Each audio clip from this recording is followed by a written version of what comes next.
It was like that. No, Good not yet. evening, all. Oh, okay. This evening, we have Dr. Regina Lewis.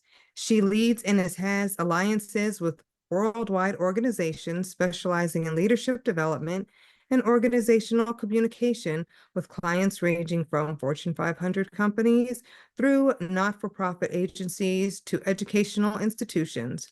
Dr. Lewis's proven specialty in leadership, professional excellence, cultural inclusion, entrepreneurship, executive coaching, strategic development, and executive public speaking coaching. Regina holds a doctorate in educational leadership, research and policy, a master's of arts in communication, a bachelor's of arts in communication, and a bachelor's of arts in psychology. Regina's work in diversity and inclusion has become an award-winning program. Additionally, her publications are found in books, um, referred journals, peer-reviewed journals, and educational textbooks. And Dr. Lewis is also one of the board members of Parents Challenge. Welcome, Dr. Lewis. Thank you. Hmm. Thank you for that. I really do appreciate it. Hey, everybody. It's good to see all of you. It's so exciting when I see parents and scholars together, just really ready to rock and roll and learn some things. Before we get started, I just want to talk a little bit about uh, online etiquette a little bit. So I am a virtual moderator, and one of the ways that I know if the energy is in the room and if there is any questions or anything is through body language. Only 7% of our message is through our words. The rest of it is through voice and tone, but a large percentage of it is through body language. And so, unless you're driving right now, if you wouldn't mind turning on your cameras, because that would be really important. So, imagine if I were to turn off my camera and did the entire presentation with my camera off, right? You see how that feels? It's like, oh, no way, you know? So, it's really important that we do turn on our cameras. In addition to that, you have an opportunity um, to ask any questions, make any comments, in which we are going to make this interactive. We're going to have breakout sessions. So then you get a chance to be in breakout rooms with others and participate. We're going to make the breakout rooms small enough so that everybody has a voice. And so since we have a smaller group, we might even make the breakout room smaller. Who knows? But I hope that you know how to use the reaction buttons, because if we get a second page, if you raise your hand like I have my hand up in the air, I may miss that. But if you go to the reaction, which is at the bottom of your bar, if you're on a laptop and you click on that, could everybody give me some kind of reaction? I'd love to know how you feeling today. Oh, yeah, I got a thumbs up from Holly. Absolutely. All right, Christina. Okay, I see you, Jessica. Oh, I see some hearts here. Thank you. This is really cool. So, for some reason, my AI is doing this. I don't know what that's about, but I'm like, okay, well, I will go ahead and use whatever they got because there's all kinds of things. Look at that. I don't know what that's about, but anyway, I'll take it. But I'm glad that you are all here. And tonight, what we're going to be talking about is really pivoting and talking a little bit about that transition from elementary school to middle school, and then also from middle school to high school. So I'm going to go ahead and start sharing my screen so that we can get started. And I am sure that we all can see this at this time. Everybody good? You can see this? Okay. Yes. All right. And just know that everything is being recorded. If there's anyone that is having challenges where they need some type of closed caption, then we can, I think that you may have that on your link. If not, I can set it up through my PowerPoint where everything is reading through. Everything that I do is always inclusive. I want everybody to feel like they are a part of this. So if you have any comments, questions, concerns, do not hesitate to let me know. So I really love talking about this topic. And the reason why I love talking about it is because I was a parent at one time and I was a student at one time. And so I always had to really know what to do when it came to transitioning.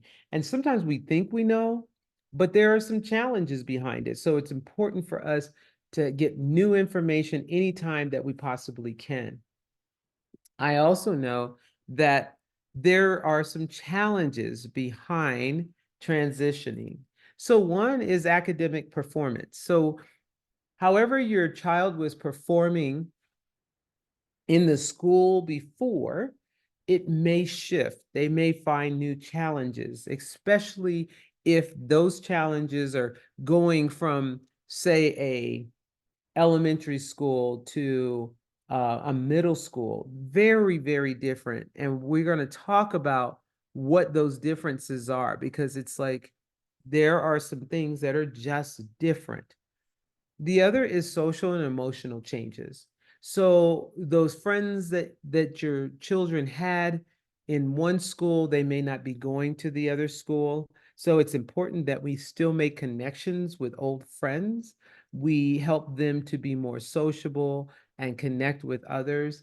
And your children oftentimes may experience some emotional challenges because this is new. It's a different environment. If you think about it, if you are transitioning into um, middle school, you probably have had, 5 to 6 years in the same school. So you're used to a certain system. And even if it's not in the same school, it's got the same kind of expectations when you're looking at elementary school. So that's 6 years that they've gotten used to this. And now they're going to turn around and go into middle school. And it's like, oh my gosh. But when you get to middle school, then you're looking at like 4 years, 3 to 4 years of being in there. You got sixth, seventh, and eighth. So typically about 3 years of being in middle school. Sometimes that goes by really fast, and other times it is painstaking because so much is changing, including themselves. So when that is happening, there are some challenges there. So I know I have some young folks on the line tonight, that are going into middle school or just started going into middle school or going into high school. And you know what I'm talking about. It could be really, really different. And then that self-confidence. Sometimes you may have had self-confidence before, but now you're with a whole different group of people who are doing lots of different things. And so then that self-confidence may be challenged. So that's something else that I want us to talk about. And then also as behavior changes.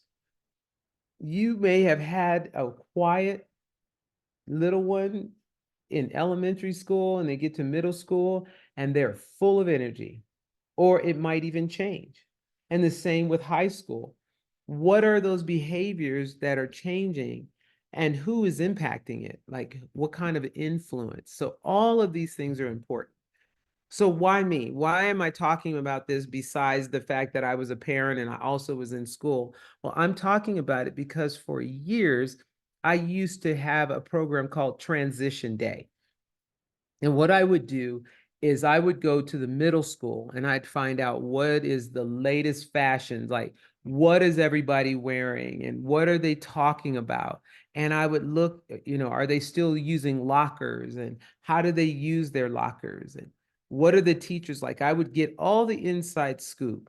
How are they wearing their hair? And then what I would do is I would spend several weeks with fifth graders.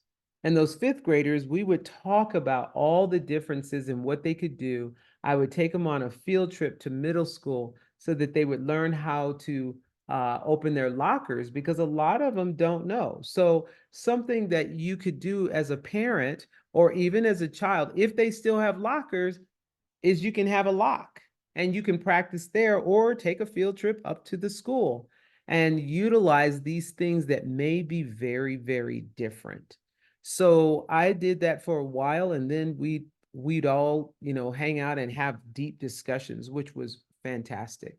So having that transition is huge. It just makes such a difference. How many of you, by a show of reactions, are military? Do we have any military? So let me tell you, I grew up in the military, but militaries students move on average at least 4 times during their school years. So that means that not only do they have to transition from one school to another, they have to sometimes transition in the middle of the year to a totally different state with totally different friends, with everything. And so then that builds yet another challenge.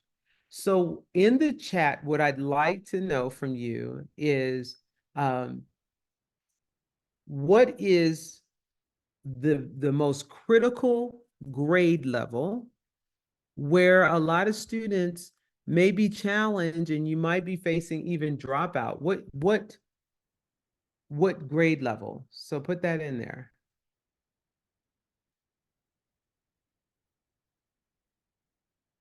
Sixth and ninth grade, ninth grade, sixth and ninth grade, 10th, eighth. Mm-hmm. Well, here it is.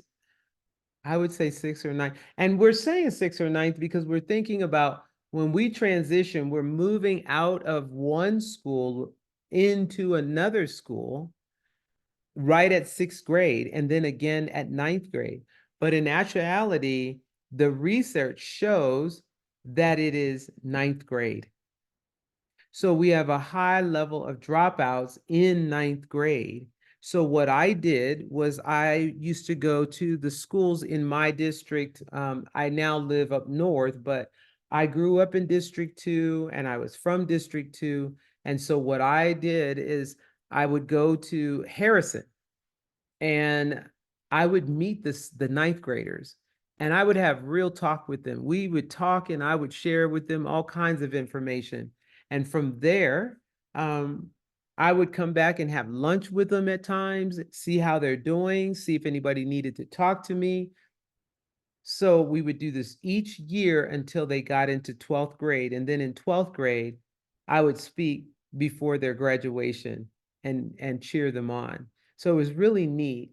So that is a critical time. And this is where our scholars really, really, really need some support. They need people to be able to be there for them.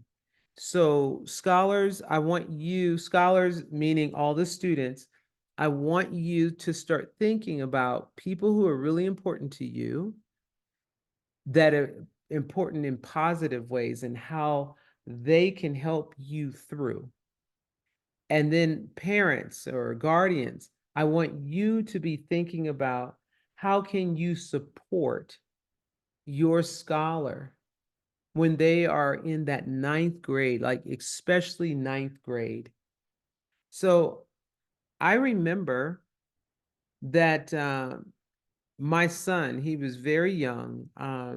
I needed to help him by planting a seed of what he was going to be when he grows up. Now, I ask a lot of students, what do you want to change in the world? What do you want to be when you grow up? And there's many of them that would say, I don't know. There's some of them who would list several different things that they want to be. Well, I understand that. But here's the thing, as parents or guardians, what we can do is we can help plant a seed. Start talking to them, see what some of their interests are, and then talk to them about how that can be a business. Think about a child who loves gaming. What kind of jobs, so I want you to put this in the chat, what kind of jobs could they possibly pursue or go to college for if they really love gaming? What would that be? Go ahead and Put that in the chat. Computer science. Yes, absolutely. What else? Game designer. Yes, yes. Coding, programming. Absolutely. Absolutely. What else? Graphic arts, developer. Yes. These are things that we can talk to. Cybersecurity, sure. Video game developer, maybe a professional gamer. But when we do this, we are planting a seed of what they could possibly be. So we're helping them out. What is, and so I want people to unmute themselves for this one. By planting a seed and giving them some kind of idea of what they could do or be, how does this help them? Like, what does this do for your child? Any ideas? And just, you could just speak up if you unmute yourself. Give them a sense of purpose. Absolutely. Give them a sense of purpose. Yes. Can anyone add to that? I think it gives them a sense of direction. They can go they have so many options. Yes. Yes. Can give them some direction. Sure. Anything? Growing up, just growing up. Yes. Just growing up. Right. Gives them And a goal to so, follow. say that again. It gives them a goal to follow. Oh, I love that. Yeah, absolutely. You know, if you have a goal, then you can get there much quicker than if you don't have a goal. And so when a child says, I don't know what I want to be, then I often wonder, how has the parent been involved in some of that? So to have a conversation with them and start saying, wow, you really like this? You could actually do this. Let's go check it out. Let's do some research. Go Google it. Let's talk about it. Whatever it is. But I want to share with you a story. It's about my son. So anybody who's heard me talk knows I always talk about my son, right? So my son Charles, I remember him telling me that he wanted to be an astronaut. He wanted to be an astronaut. And I thought, whoa, I can't even imagine him being in another planet than me. But okay, you want to be an astronaut. So what was some of the things that I did? One of the first things is that I found scholarships and people who would donate, that I was able to fly him to the space camps in Huntsville and in Texas. So he had an opportunity to go there. Another thing that I did was I started just doing some research on what does it look like for an astronaut? Where could you go to school if you want to be an astronaut? I didn't realize that astronauts are all different types of people, but what I did find out is the Air Force Academy. At that time, they had a program for people who were interested in space. So I started telling him, this is something that you could do. I didn't say you will or you have to, but you could do. And for his birthday, I had a space party and all the kids were there. We had a blast. And so it was feeding into him. But I told him, what are some of the things that you're not able to do if you're going to become an astronaut or if you're going to go to the Air Force Academy? What could stop you from doing either one? And we started looking it up. If he got speeding tickets, he wouldn't be able to go. If he was doing drugs, he couldn't go. If he was getting into fights, he couldn't go. So, oh, I like the spacecraft that was put up. Thanks so much. But we had so many things that told him, if you really want to do this, these are the things you can't do. And he was so focused on that, and it was so important. And I kept proving to him that it's possible by having these space-themed birthday parties and taking them to space camp and taking them in the summer to summer camp at the Air Force Academy. And believe me, I had no money, but there's all kinds of scholarships. So I was able to do those things. It was so fun. So when he had peer pressure, He would say, I can't because I'm going to the Air Force Academy and I'm going to be an astronaut. Well, the year that he went into the Air Force Academy, they had closed the space program at that time, which was unfortunate. But the fortunate part was his goal, that seed that I planted, was all part of a babysitter, all part of a watchful eye, because I didn't have to be around him all the time to make sure he was doing the right thing. He was doing the right thing because he had a goal in mind. Does that make sense? Yeah, I mean, it's those things that happens. But here's the thing, when you start planting a seed, when you're trying to help your scholar get to, their future and transition from one school to another, it's really important that they have a team of people. So transitioning is a team effort. Together, everyone achieves more. It takes the student to do their part. It takes the parent to do their part, and it takes the teachers as well. So I want to tell you and give you an example of what this is actually like, what this was like for me. So I want to talk about my nephew, Julian. So Julian, when he got into high school, ninth grade, he dropped out. He had straight F's in all of his classes. And at the time, he was in Arizona with his mom. So when his mom was at wit's end, she was like, I don't know what to do, but I've got it. I can't handle this anymore. So I said, send him to me. Let me help. So here we're building this team of people. So Julian came to live with me. And while he was there, I put him in District 2. And every class, I would get involved. I went and met all of his teachers. I would ask him, what did he have for homework? I would have him teach me some things so that I could learn it. I would have him to do his homework. Like if he had to write a paper, he would write the paper and I'd have him put it in a drawer, and it had to stay in the drawer for 2 days and then take it out of the drawer and then look over it to now see if there's any mistakes to it. So he always had to have his work done in advance. And then I remember him taking a French cooking class. Well, not a French cooking class, it was a French class. So he was learning French. And I told him to ask the teacher what could he do for extra credit. So she named several things that he could actually do. One of them is that he could cook a French meal and bring it to class. And we did that, and that just made him soar. He was so excited, and he just started soaring because he started to see how school actually works, and that even though it's hard sometimes, you could still make it fun. You could learn from that.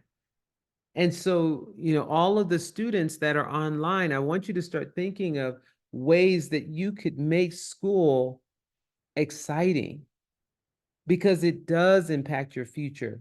And let me tell you how. If Julian did not finish school, he would have had a difficult time getting to where he is today. Julian's favorite thing to do was to take pictures and to fly those little planes around, fly them around.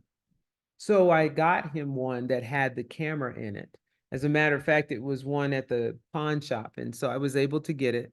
And he would fly it around and he would take pictures.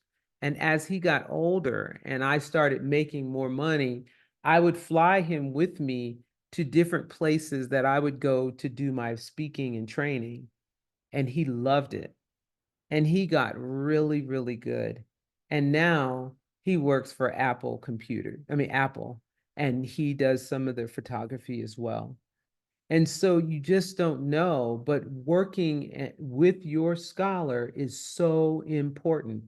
It makes a huge difference. So I'm not here presenting because I read something only in a book, right? Or I did the research. Yes, I did those too. but I'm talking from real experiences as to what you can do.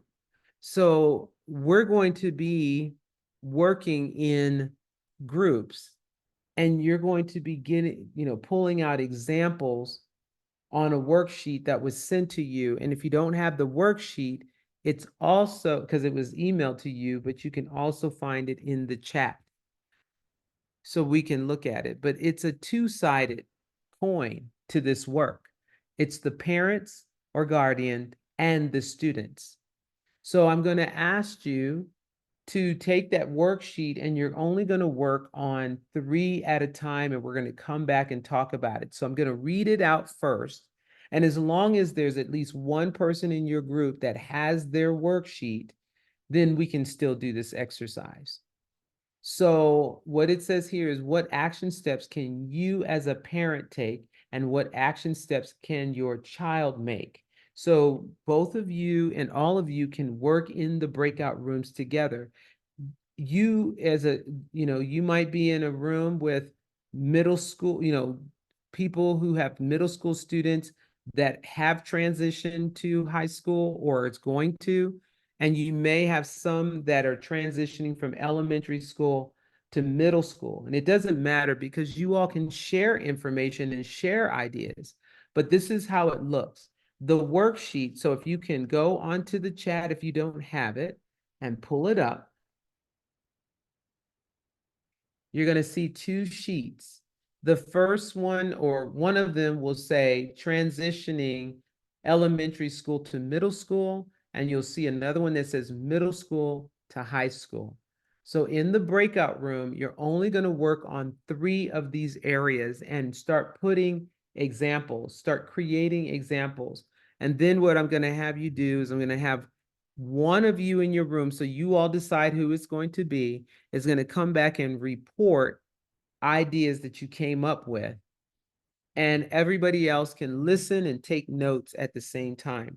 So the first 3 that you're going to work on in your breakout room is the one that's titled under elementary school to middle school. It says learn the happenings. So on this one, it says new privileges, more responsibilities. So if you have an elementary school student going to middle school, what kinds of things, small things, could you do to give them more privilege and more responsibility? The other is to talk about what's different between elementary school and middle school. And then lastly, on that one, choices, like what kind of choices will they have when they transition from elementary school to middle school, like choices of sports or things like that. Then on the other sheet, so that's one section. The other 2 that you're going to do is on middle school to high school, the one that says building independence and punch out procrastination. So you want to get examples for what kind of routines could they actually create? What could you help them do as a parent, and what could they do on their own? Consistency. What are things that you're going to expect from your scholar every time? So that's the way I raised my son.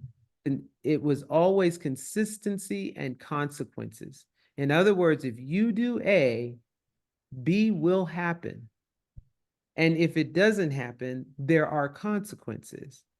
It was always, if you do A, B will happen, whether good or bad. So if you keep up your chores and you complete your homework, your weekends will always be free. That was a guarantee, guarantee. But if he didn't do it, he would have to work the entire weekend. So that was just one example. So you all come up with examples. And then the last one is punch out procrastination. So share ideas about time management skills, and then how to break out assignments into chunks, and then complete assignments ahead. What can you do to encourage that? What can your scholar do for themselves? So before we go into the breakout room, does anybody have questions? Because I said a lot, but it's those 3 sections that I want you to work on only. And when you go in there, we're going to spend, I don't know, about 6 to 8 minutes working on that. So does anybody have any questions? So I just want to say, Sally, you should have the email. So I'm sorry, I don't know how to like convert it to convert it. I can tell you how to convert it. Okay. All right. So when you go to the actual document and you go file and send, then it'll say send as PDF question mark, and then you just send it that way.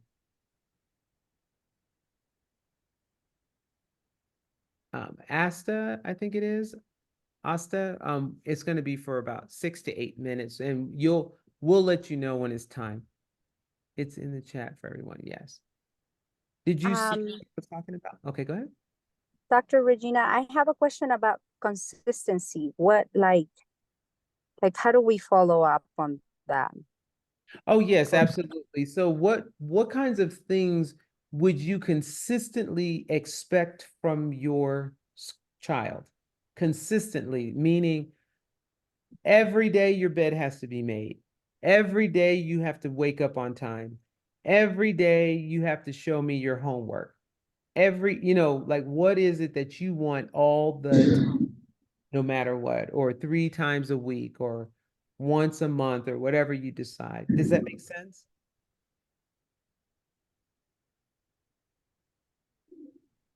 Yes, yes. Wonderful. Should we focus on our child's grade level or do both? Do both, Holly, because then you can help others that are in the room too, because they could be any of the grade levels. Okay. Google Doc is restricted. Okay. All right. So any other question before we go on? Thanks for the questions. All right. So if you want to put them in breakout rooms, if you have any questions, then I'm going to be right here and I can come into your breakout room. Oh, well, I'm really excited to hear what you all came up with because this is a good tool. So if you all, jot down some of these ideas, then you would have stuff that you can take along with you. So what I'm going to do is I'm going to ask for room number 1. There was Anna, Asta, Christy, Emmanuel, Jackie, and pardon me if I mispronounce your names, right? But I'd like to hear from you under elementary school to middle school, where it says learn the happenings. What examples did you have there? We didn't really get that far. Okay, which one did you do? We were just having trouble just getting the thing downloaded. I'm on an old Mac, somebody else was on a Mac. We were still trying to work on figuring that out. I mean, I can give examples from my experience. Oh, okay, that's great. Go ahead. I mean, when my daughter was transitioning into elementary to middle school, I spent a lot of time just getting to know the teachers and really understanding what was going on in the school. Mm-hmm. Thank you. Thank you for that. Yeah. The rest of you, did you all have enough time? Was this enough time? Give me a thumbs up if it was enough time.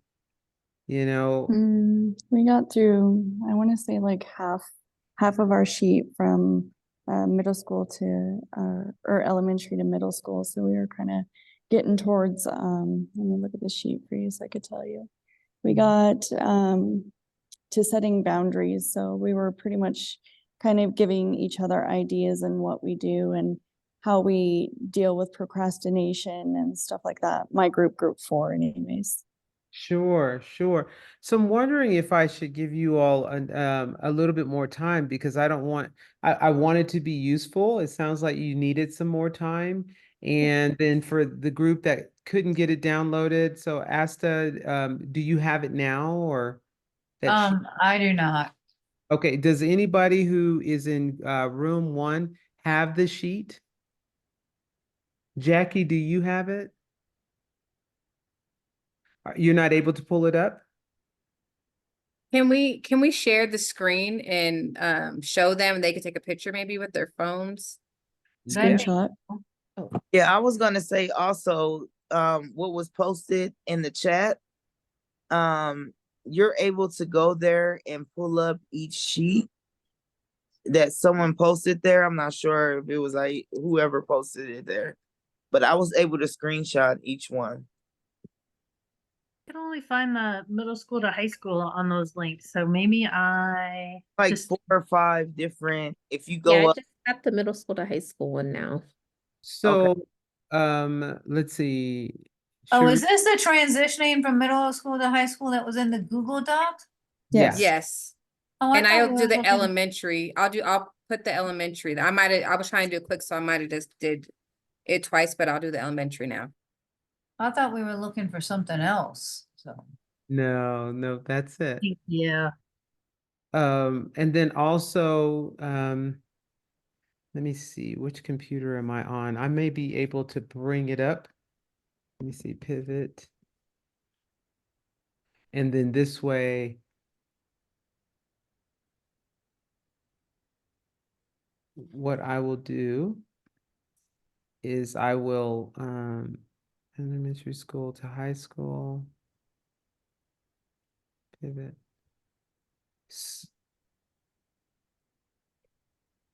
Okay, let me see. All right, so what I'm going to do is I'm going to also share my screen so that you have an opportunity to take a screenshot of it. Okay. So this is elementary school, I believe. Let me see. Let me pull it up correctly for you. Focus. All right. So let me see if I can make it bigger.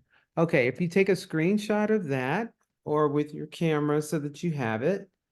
So that's the first part of middle school to high school. And then let me go to the second part. Here it is, so you can take a screenshot.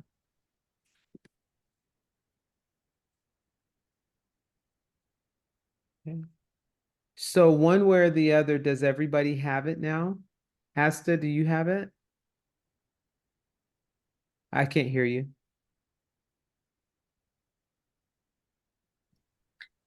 Yeah, I now have the Google Doc. I thought we were looking for something else entirely. Okay.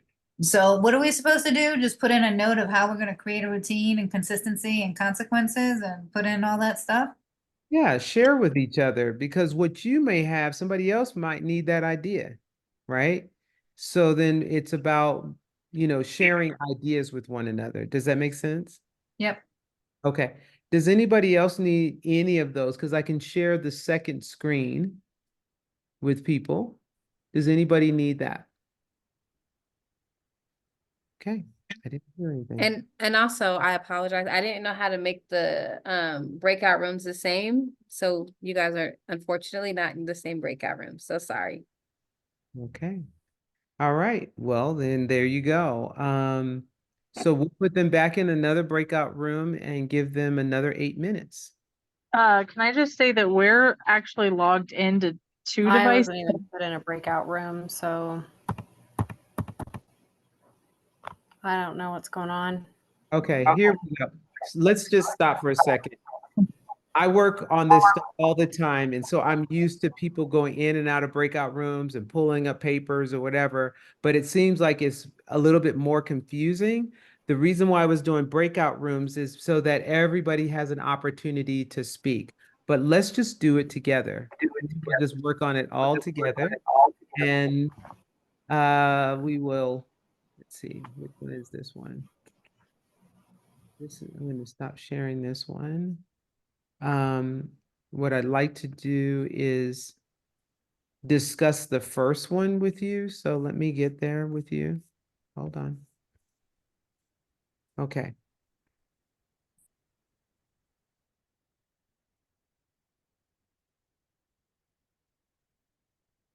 Okay, so here we go. So I'm going to share this. All right. We'll just do it all together. Okay. As you can see here on elementary school, so I'm going to really rely on everybody participating. So what I'm going to have you do is unmute yourself, and if you're not talking, then put something in the chat. Okay. And for the students, right? So I saw some really cool youngins just pop on over here. So I love it. Hey, y'all. Let's talk about learn the happenings. So let me hear from you. Put in the chat, what are some small things that you can do to give your child more privileges and more responsibilities, just a little bit. Some examples when they are transitioning from elementary school to middle school. So go ahead and put that in the chat. What are some things? Now how many people do we have online? Asia, how many people do we have? 40? Yeah. So I'd like to see, 40 responses. What's in there? Like, or maybe at least 35. So as people are putting it in, I'm going to read some of this. Oh, wow. Routine and rewards. So whoever is on that iPhone that put that, give me some examples of what routine and reward would look like in small increments. I let my daughter do her homework in her room. Yes, that's fantastic. More freedom and indie or idle, I guess I'm not sure. But what does that look like? We live close enough for my child to walk to and from school. Yes, yes. Encouraging consistency. So that's more responsibility and privilege? If so, what does that actually look like? Independence. Okay, so Nikki, unmute yourself for a second because you said independence, but I don't know what that means when you do one small thing. What would that be like? So like the example I use, like I'm giving him like an extra half hour to stay up at night, but in return he's got to be up in the morning, eat his breakfast, he's got to be dressing himself and in the car by the time we leave. But as soon as that stops, then he's back at his 8 o'clock bedtime. I love it. I love it. That's great. Thank you so much for sharing. Have all morning chores done when get up before TV on the weekends. Yes, yes. Giving them routine, and if they follow them, there is built trust. With built trust, they have more freedom. Yes. So thinking of some examples, because what would actually help is if we give specific examples, then it helps other parents. So when Nikki spoke and she said, these are the things that I do or have done, then it gives another parent a concrete example of what they can actually do. They can pick out after school activities and clubs they are interested in. Yes, so they get to choose. I love that. I'm just going to go to the ones that really did identify. Homeschool in their own rooms? Yes. Okay. Able to do sports for school, written expectations like in the workplace. This is what is expected and it's posted. This is what is a positive outcome will be for you. Also posted. Sally, love it. Very clear, no questions about it, right? So I have homework with me till a certain time. If she works hard, she can play before bed. Love it. Love it. Let's see. Hormones and the ability to have emotions run us sometimes versus reality. Not sure, Tanya, I might be missing something. Can you explain more about what that looks like in terms of a small increment of giving new privileges and responsibilities? I apologize. I lost my voice and my phone was on and I missed your start. Oh, okay. Okay. Fair So enough. I was answering a different one. So No problem. No problem. It'll pop up. Thank you so much. Right. But these are ideas and you can go through and you can actually read them. And I want to thank you all for participating. I love that. I really appreciate it. Here's another one. What's different? What is the big deal when students transition from elementary school to middle school? What's the big difference between those two schools? Go ahead and put that in the chat, and if somebody wants to unmute and discuss it, I'd love to hear it.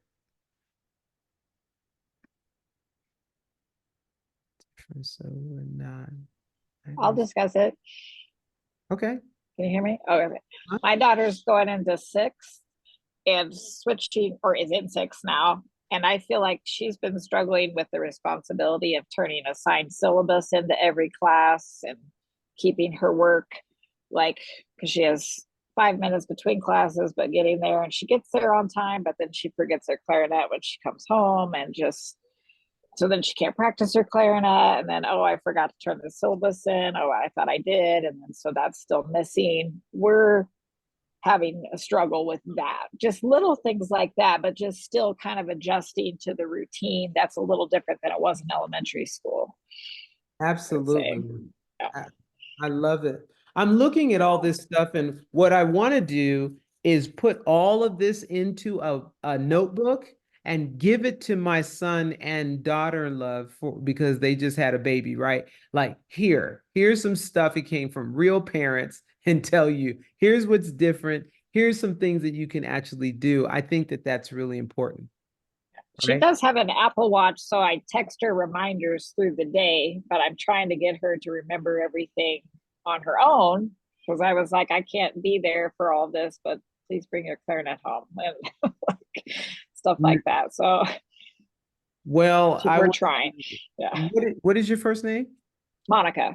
So Monica, I'm going to tell you, my mother did that even when I was in the military, because she didn't want me to I know it was terrible.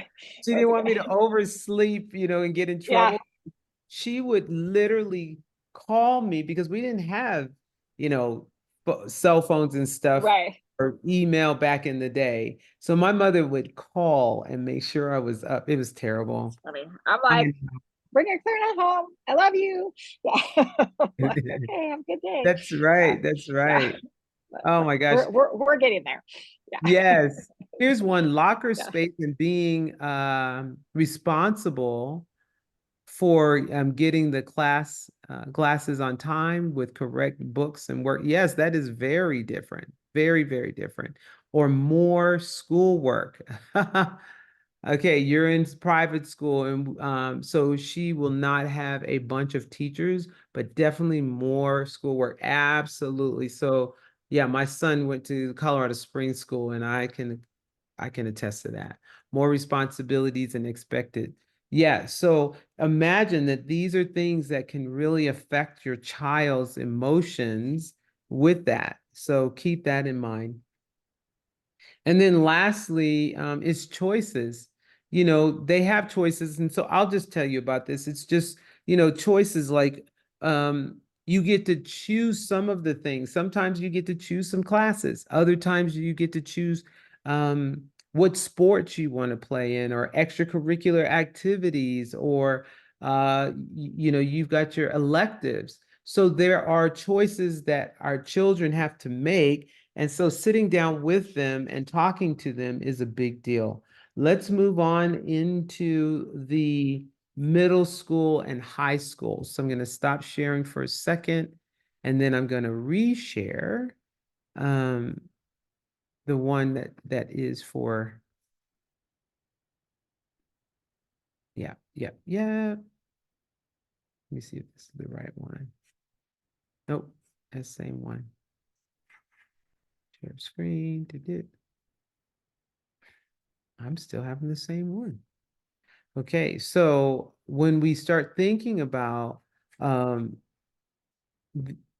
we are in middle school to high school, what does that actually look like, right? So we have to stop and think that there are some differences there and some ideas. So let's talk about that a little bit. I am going to go here and bring it up. There it is. Okay, put it on focus. So look, so under building independence, creating a routine, what kinds of ideas do you have there, right? What kinds of ideas could you do in terms of creating a routine? Put that in the chat. What kinds of routines could you set for your new high schooler going in there? What could be some routines?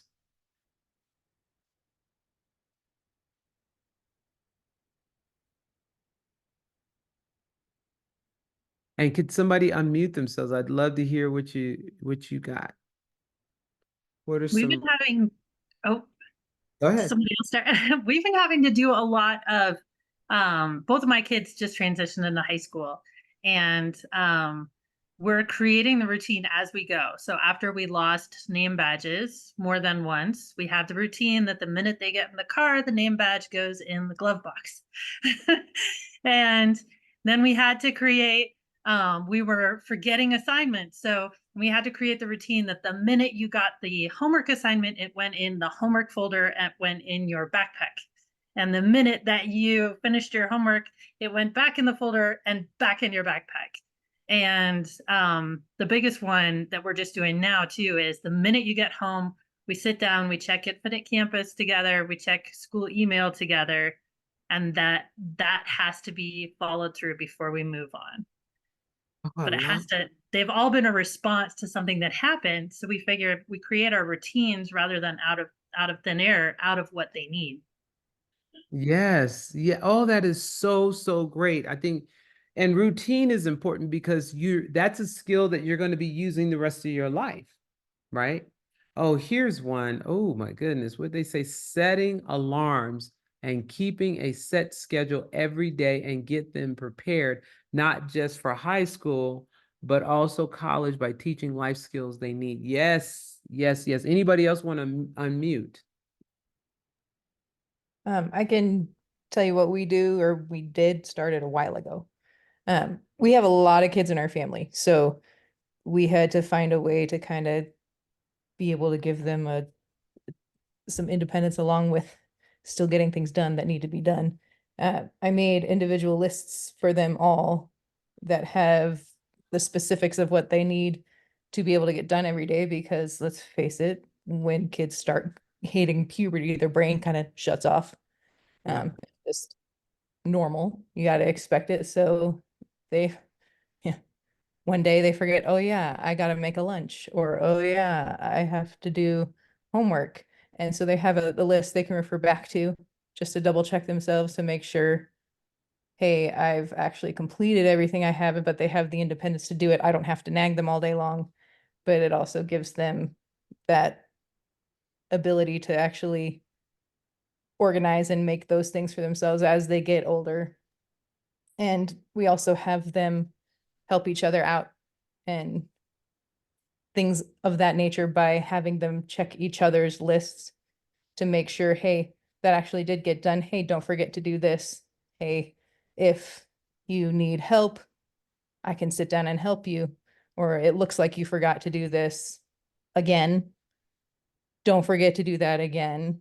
And then they get, their reward of being able to kind of just shut it down after all their stuff is done off that list, and have some time to veg out and chill before they go to bed and just kind of relax and settle down for the night. Oh yeah, I really love that. I think it's important. So does anybody have any unique kind of routines? Let me share with you one that I did with my son. It was called eyes, nose, mouth, right? So once you get in the car, you got to pull down the visor and you look and make sure you have nothing around your eyes, in your nose, or around your mouth. And when we were driving, he was taking a bus, he had to look in the mirror. So I always had a mirror right by the door, like, look, I need you to look and get close, like look in there. So that was a routine. Does anybody have anything else that they may have done? I mean, there's a list here. Please take copies of the stuff that's in the chat. It's so good, turning off your phones, locking it at night. I yell out 5 minutes before we leave, teeth and deodorant. Yes, Sally. Yes, I love it. Do a sniff test, you know. We use Google Family to control, let's see, I missed it. Control, but they all are Android. Not sure if it works the same as on Apple. Okay, I see. I'm not sure. The animals eat before you do. Absolutely. We have, so like if you're not ready to like give your kid a phone, like for us, for example, we have a little checklist thing we got off Amazon for like $8, and we just filled in the, like it's like a little whiteboard, and you just fill in the little slots.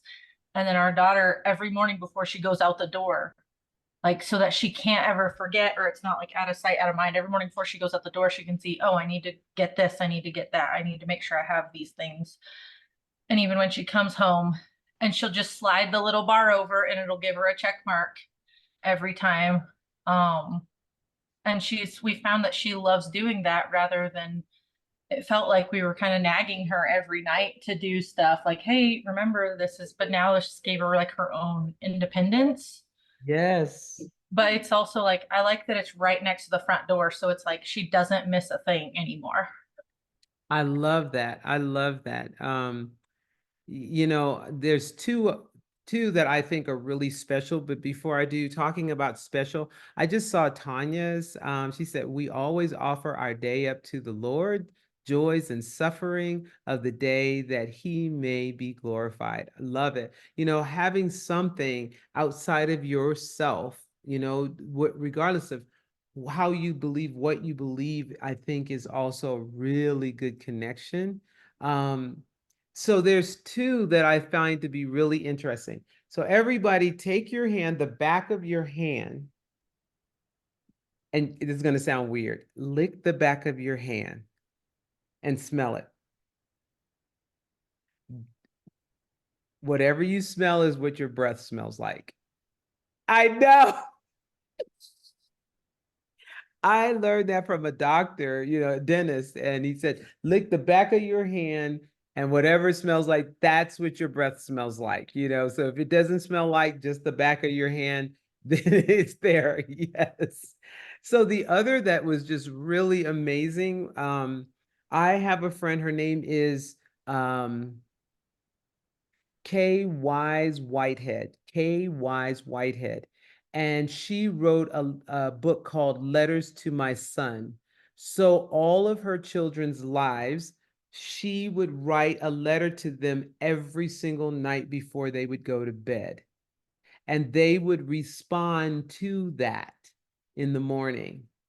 And she saved all of them, and she published a book called Letters to My Son, which I think is fabulous. So I'm starting to write a book about my grandson. So yeah.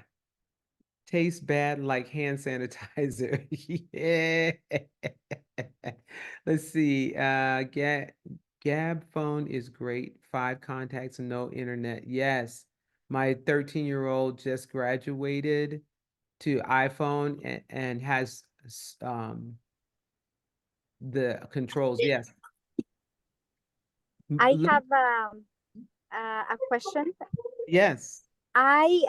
Can the person that just said something about buying something from Apple to, it sounds like a check mark, and I think I really need that for my freshman, because she like it, to me as a parent, it's just very irritating that I have to like tell her, okay, did you feed the dogs?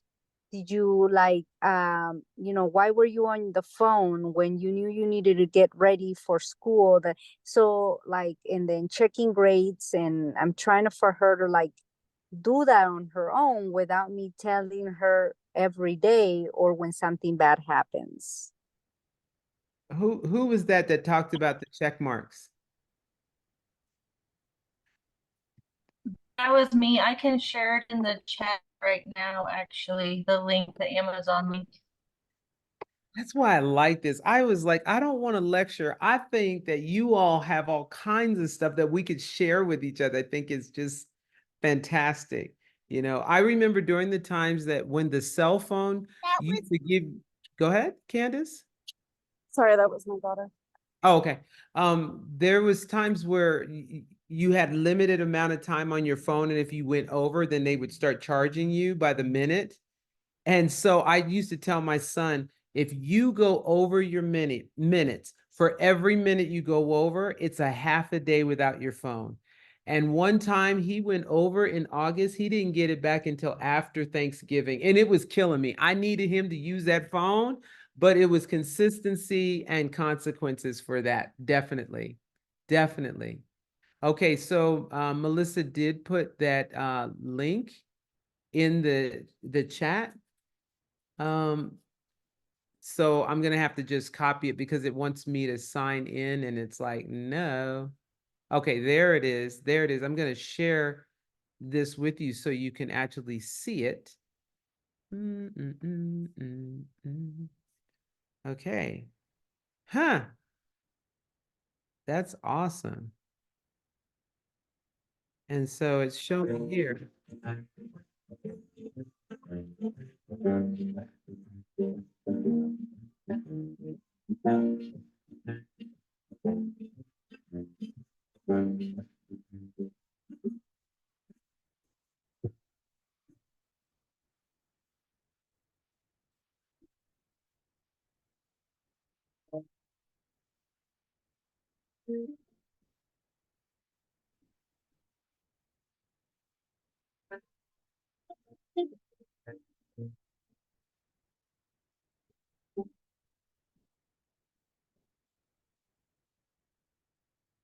I absolutely love this to-do list. I think it's great, whether it's for yourself, if you need to be productive and a way of keeping on track, but more so, I purchased this for my daughter to help her learn responsibility and how to keep track of those things and time management. I don't think it's ever too young to start with that. It does come with this. You can kind of see how it goes and how it's put together and can be used because we're actually resetting it right now.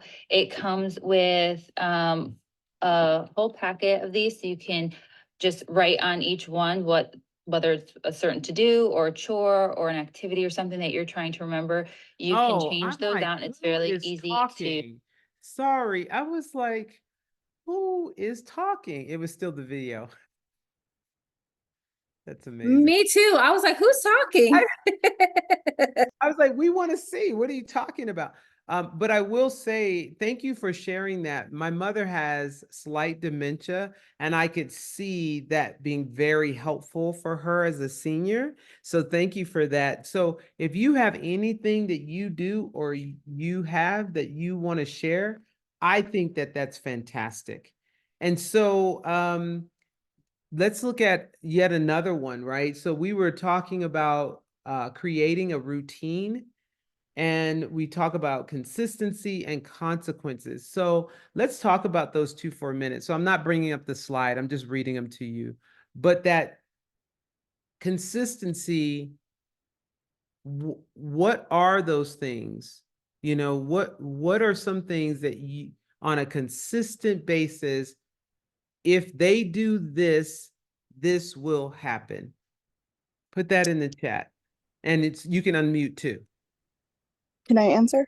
Yes, please. So what I do for my daughter is the less messing around you do during homework and stuff we need to get done, hurry up and get showered and stuff. At the end of all of it, if she gets done and sticks on to what we're doing, she has more playtime at the end or free time to do what she wants and relax before going to bed, but doing something to just kind of free up the mind. Love it. Absolutely love it. Anybody else? I have a friend who I taught her son in middle school last year, or in 6th grade last year, and then he went up to middle school, and she would tell him, like, now that he's gone into middle school, he doesn't like getting up in the morning. He's like, he takes forever. So she's told him for every minute he makes them late to school, he loses a minute off of Fortnite.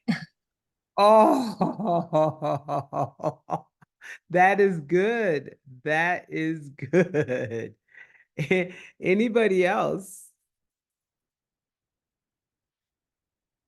So I will tell you one that I did. I was trying to find a picture, but I can't. With my son. So there was a phase, and if I said this now, he would almost deny it. Like, no, that never happened. But he would go without a belt, and he would want to just not have a belt on, and it would drive me crazy because you got to wear a belt when you have belt loops, and you're never going to sag. And so what it was for me is, if I ever see you without a belt, you have to do push-ups right there, no matter where we're at. So one time we were in the mall, and I noticed he didn't have a belt on, and there were all these girls around. And I said, drop and give me 15. And he's like, Mom, do you see all these girls? I said, drop and give me 15. So he goes and he does one arm push-ups so to look cool. So, but it was just every single time you do this, this will happen. Why is that important? Why is it important to have this consistency and consequences, you know? That's how you met how he met his wife. I love it. Yes. Yes. But here it is. It's important to have consistency and consequences because, first of all, your child will build trust. They know that they can depend on your word. If you keep changing, even if they beg you to, they know that you're not strong enough with your word. If you say it, do it, mean it. And it's not that you're being mean or anything like that. It is so that they know they can rely on your word. Every action has a different reward or consequence, and it is natural to the action. Example, my toddler stands on the couch. She's no longer to sit on the couch. You disrespect your sister. Now you have to do something to serve her. You forget to do your homework. You are going to do an extra assignment I give you. Yet, yes, yes, this is parenting, okay? If you have kids, like if you have two kids and they're fighting over who gets to sit in the front seat, I would have a coin. Well, it probably don't matter anymore because a quarter doesn't mean anything, but we would flip the coin, and whoever would get, win the toss would get to sit up front, and the person who doesn't gets to keep the coin. So they both won some kind of way. So there's all different types of things that we can actually do. So let's go to the one where it's punch out of procrastination. So time management skills. Time management skills is really, really important. There's all different types of ways to do time management. I think it's really important that you find a system that would actually work, as well as organizing, like getting a planner and teaching them how to color code. So does anybody do color coding? Well, I've been reading this book with my daughter. We've been reading it in the mornings before school, Getting Things Done for Teens. It's the Dave Allen, just like the Getting Things Done for Adults, but the teen book is so much better than the adult book. And it really is going into just open loops in the brain and different things. It's a really fun read, and we're both learning so much out of it just to organize ourselves better using a calendar and all kinds of stuff. Oh my gosh, that is fantastic. I think that is something that you could also look for. So you said it's called, tell me it again, Getting Right, Things. it's Dave Allen, and it's Getting Things Done for Teens. It's not going to show it here. Okay, I got it right here because I was going to bring it up, and I will put this in the chat. That's just a great, and it's really designed, for he talks about, teens and how your brain just goes wonky and in not a very difficult read. Oh, I love that. I absolutely love that. I think that that's important that we do. So this is it right here. Getting things done. Right now it's 13% off. Audible, I guess because I have a membership, I can get it, but I want to get the book because I need to highlight it. But yeah, that's just something else you could do. Thank you for sharing that. So I think that that would also help. Does anybody else have anything, or does anybody color code? Is there anybody who either teaches your child how to color code or do it themselves? Yes, I color code. I'm a little bit OCD. I love it. Go I've ahead. got I've got everything and like insanely organized. I can't even stand if my light switches don't go up and down the same direction. Um, so I love to color code though and keep things organized.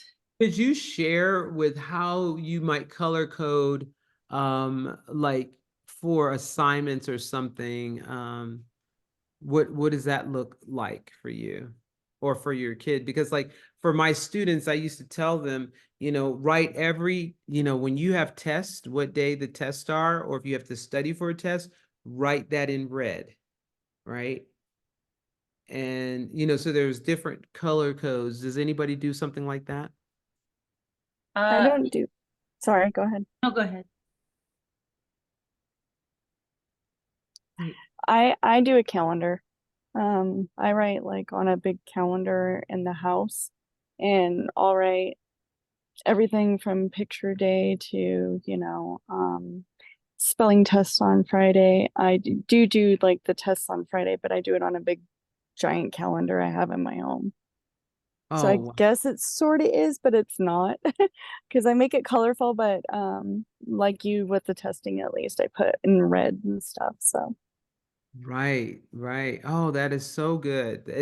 It's those types of things that really help and can make it stand out. Make it stand out. We use Google Calendar quite a bit because that way the kids can each maintain their own calendars and they can overlap. And since we don't have Microsoft, we don't all have Microsoft access. So if they ever want to do something, I always say, hey, send me a calendar invite. That because I refuse to keep track of it for you. If you want to go to this event, if you want to have this dance, or if you want to do that, you're gonna have to send me a calendar invite so I can keep track of it because otherwise I won't be able to. And then we color code those as well. Red is like appointments that we can't miss, orthodontist appointments and things like that. Purple is volunteering.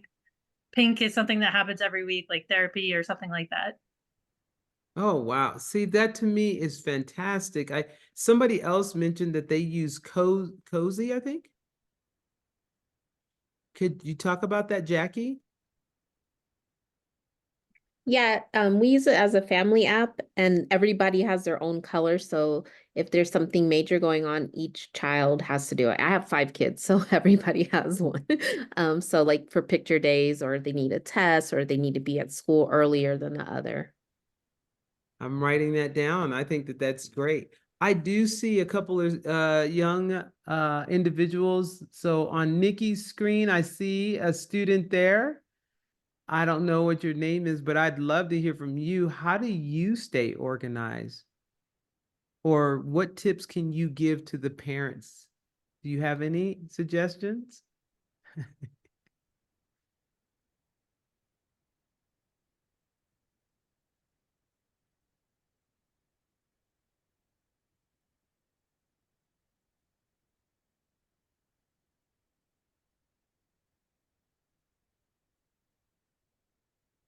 That's awesome. He moved away from that. Yep. I appreciate it.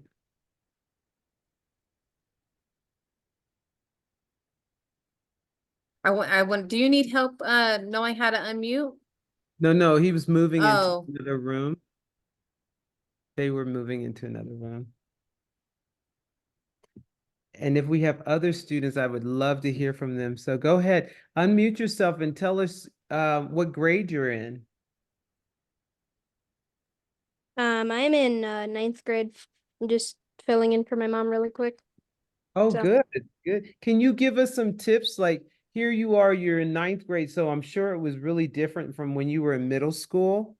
So what kinds of things helped you to go from middle school to high school? Um, I just, I don't know. I kind of had like friends that moved that were already in high school, so that kind of made it easier.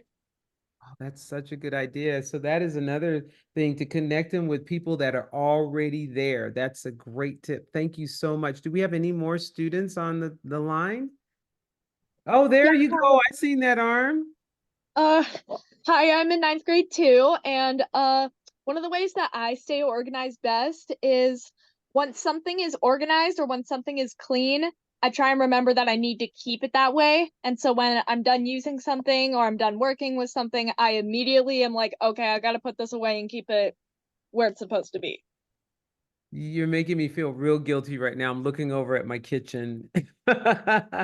That is fantastic. I love hearing that. I saw somebody else.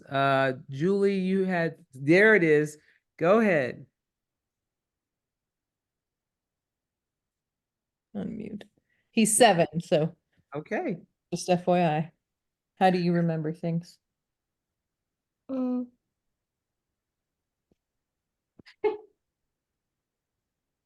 What did you tell me? when at school and I use a book, I I stack all my books on top of each other so I know which uh side the books are on. So you can keep your desk clean, Yeah.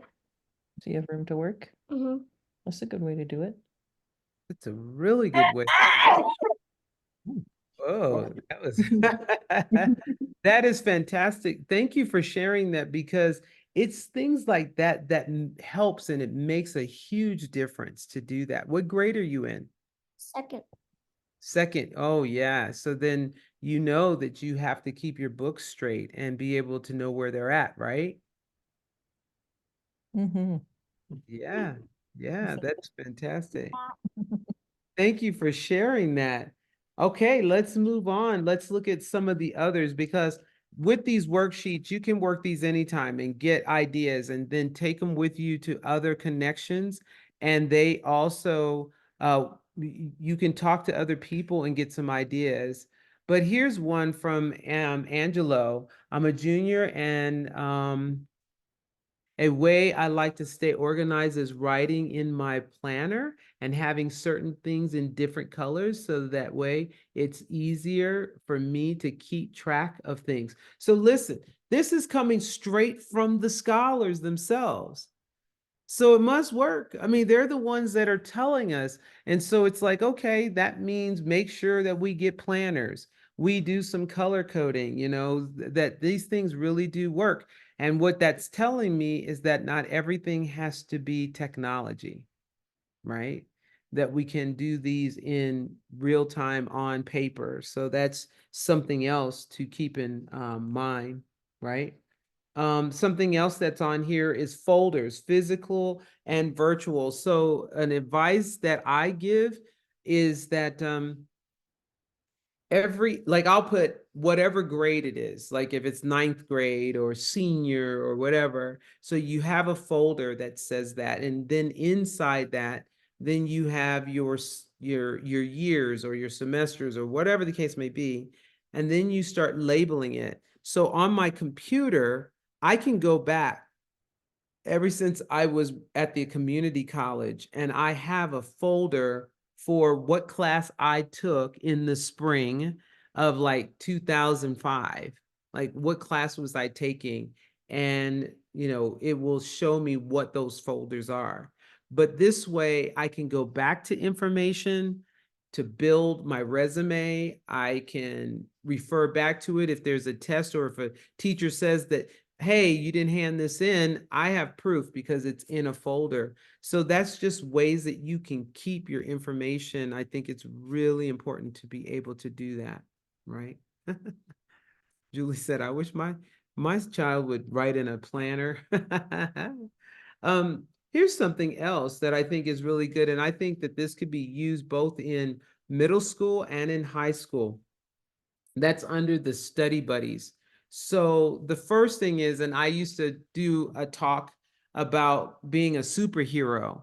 What is your super strength and what is your kryptonite? So my super strength was I was really good at math. but my kryptonite was reading and writing.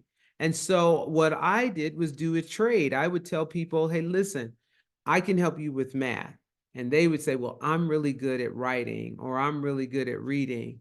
And then we could study together. So one way to find study groups is to find someone that can help you with your weakness or your challenge. How else? Does anybody have any ideas for study groups or knowing your challenges or anything? Being able to acknowledge them first.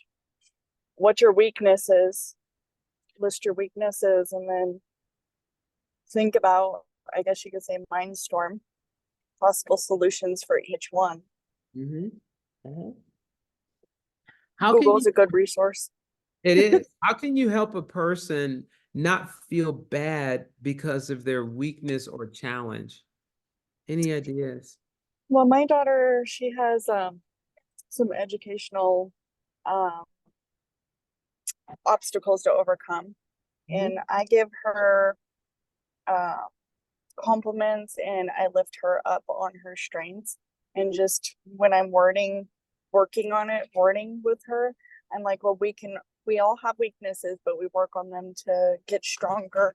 And it's not necessarily a weakness, it's just you learn differently, or it's all about the verbiage, but building them up and letting them recognize, well, I need some extra help here, but I'm not afraid to ask, I'm not afraid to say it, because you know what, everyone has a weakness in some department, way, shape, or form. But it's not a bad thing, it's just something that you have to work extra hard at. Sure, sure. I appreciate that. Tanya says focusing on their strengths and not on their weaknesses, right? Or versus the weaknesses. Someone else said, work through it with them and always encourage them. It's great to note famous people that had those challenges. Look at all those brilliant people with ADHD. This person struggled in math too. I let my children see me ask for help and not be ashamed that I need help with certain subjects. I'm so glad to hear that, because I think the best example is when you yourself point out where your challenges are and what you had to overcome, right? So Ashley, what about you? Something happened the other day, and this just made me think of it when we were pointing out weaknesses. She was kind of melting down because she was having a really hard time. She is in her last year of middle school, and then her brother just started high school, and he's in a micro school, which is a private school. It's totally different from any other school. But she was crying, and I could see the stress that she had, work already piling up. We're in a couple weeks of school. I said, look, how about 15 minutes? Let's just sit, open your computer, see if you can just do one thing. 15. I made it really small. Then when she took that 15 minutes, she ended up making it 30 minutes, and she saw, okay, I can do this. I can, little tiny steps, but address what the problem we've got problems, and we don't know, we're overwhelmed. We don't know what do I just gonna cry, and I'm stressed. And I felt so bad for her, because another thing I wanted to point out is that these kids are all kind of they're creating our future. Like the problems that they have now, where it's like, this is too hard, I can't, this is stressing me out. They need have the parent or themselves say, hey, I can't do this, I need something, give me something else to do, give me something I can do. And then they take all that information, right, and then they give it to the teachers, or the teachers give it to the administration, or it goes up the chain, and then they start making the changes in the school system. That's why it's already changing. So I think that's really important. But address, like, hey, you know what? If this is too much, stop everything right now. What can we do? Little tiny bit, just a little tiny bit. That's right. I love how you make it into increments. And it says, Tanya says, it's a cinch by the inch and hard by the yard. I love it. I love it. It's like just these itty bitty, let's do this, and then we can go from there. what we can do next, right? Um, Allison says, you know, we do a growth mindset. So if they struggle with something, to talk about how we can do it. You can't do it yet. If you set your mind to it, you will get it. Right. So those things are really encouraging. I think that's really important. There's another link.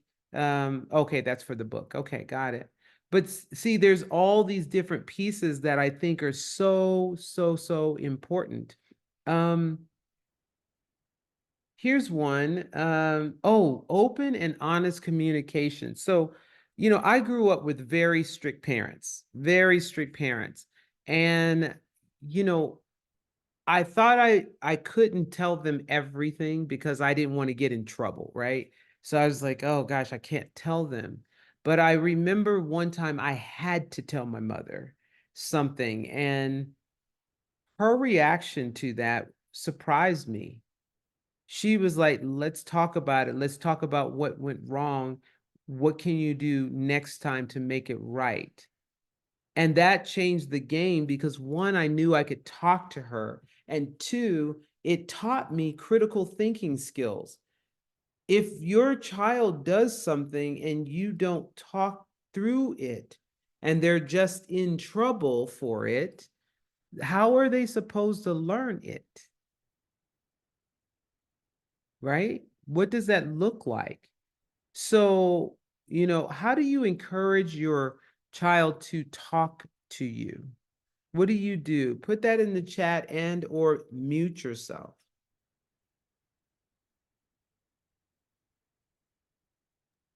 I tell my children that they won't get in trouble for what they say. I encourage them just to be open and honest, that it's a no judgment, no consequence zone. So whatever you say in this moment and in this space, um, that's I just want to know what's going on. And if it has to be removal of every consequence or every type of adverse action, then I'm willing to do that. I love that. I think that that is so important because they have to have a space or a place. No judgment. Communication is key. Yes. Yes, yes. These things are important.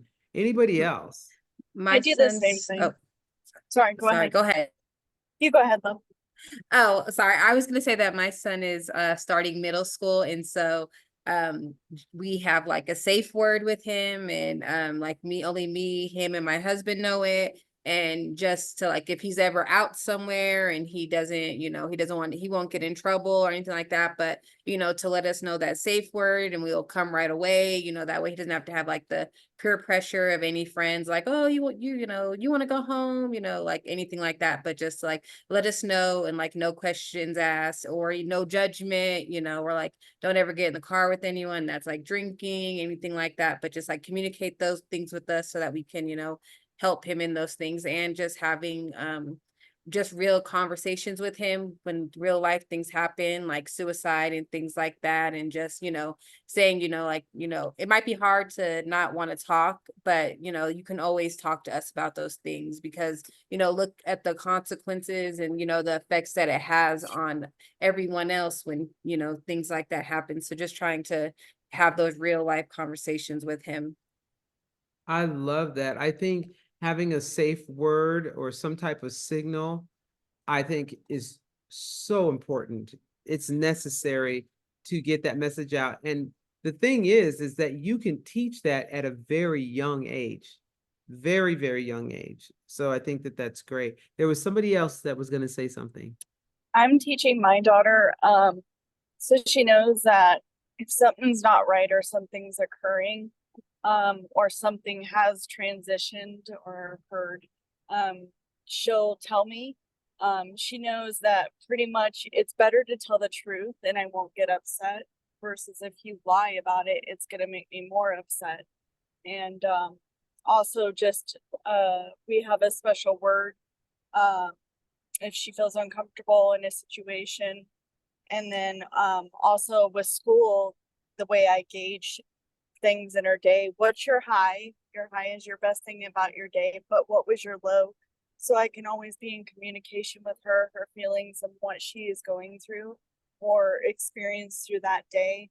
I feel like communication is always necessary for each day. So that seems to be pretty positive because it gives her a high and then tells me kind of something she might be struggling with or something, someone giving her issues or just where she's at every day in her mindset.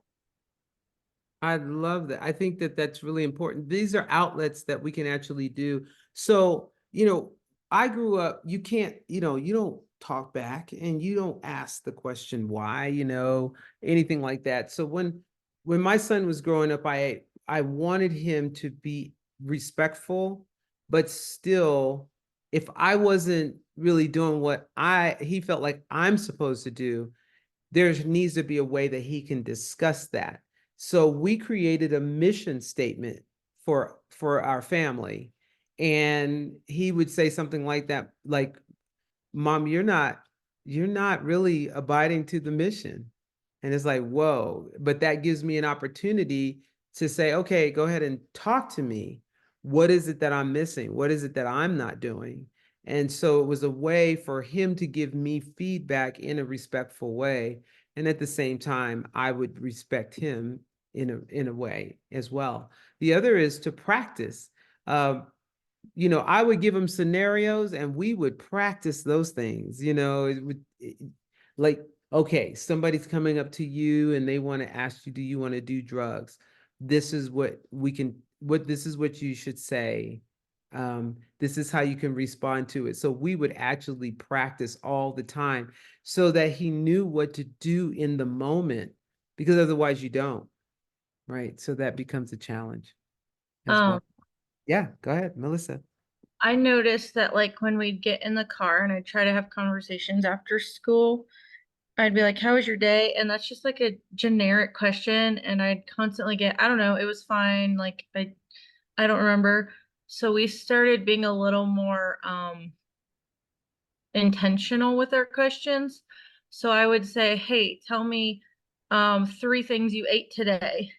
Tell me like one good thing that happened. But then we also started adding to it. We're like, hey, tell me 5 things you noticed about your surroundings. And then it started making her aware of the life around her and just aware of just even for safety reasons and things. She started to pay attention so that later on when we talk, she'd be like, hey, I noticed this, I noticed that. And then she's turned it around and she started asking us, hey, what was this that you noticed today? What did you eat today? And it started like this back and forth conversation because we were just intentional more with the questions.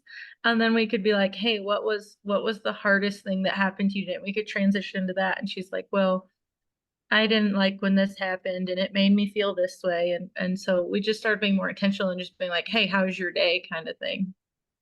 I think that's fantastic. When you do things like that and you open it up, because somebody else in the chat said, we made conversations a regular thing, not just when they're in trouble. And that's important because when your kids get to an age like mine, you want to make sure that they still communicate with you. Like he calls me, a couple times a week, probably about 4, which is great. And we just talk and it's really cool. Like I haven't lost that because we had these regular conversations. The other rule that I had is if there's a situation, you better tell me before somebody else tells me. Like I need to be the first to know. So you need to tell me before somebody else tells me, which is really important as well. Wow, let's see. Let's see. So there's more on here. Please make sure both your, okay, this is just some notes. But anyway, there are so many ideas. And what I'm going to ask you all to do is extend your connections with the families. When you go to these events like this, and especially if they're not online, or even if they are, you can put it in the chat, but go up to somebody that you don't know and just say, hey, you got a tip for me for my child, and talk back and forth. I think would be great to be able to make those connections. I think would be really important. Anything else? So here it is. I mean, there's still a lot on the list, but I think we did a lot of talking. And let me tell you something. You all were fantastic because you really did engage. You really did participate, and I really do appreciate it. And because of that, I'm going to let y'all go early. Don't tell. What'd you say? Bye. All right. This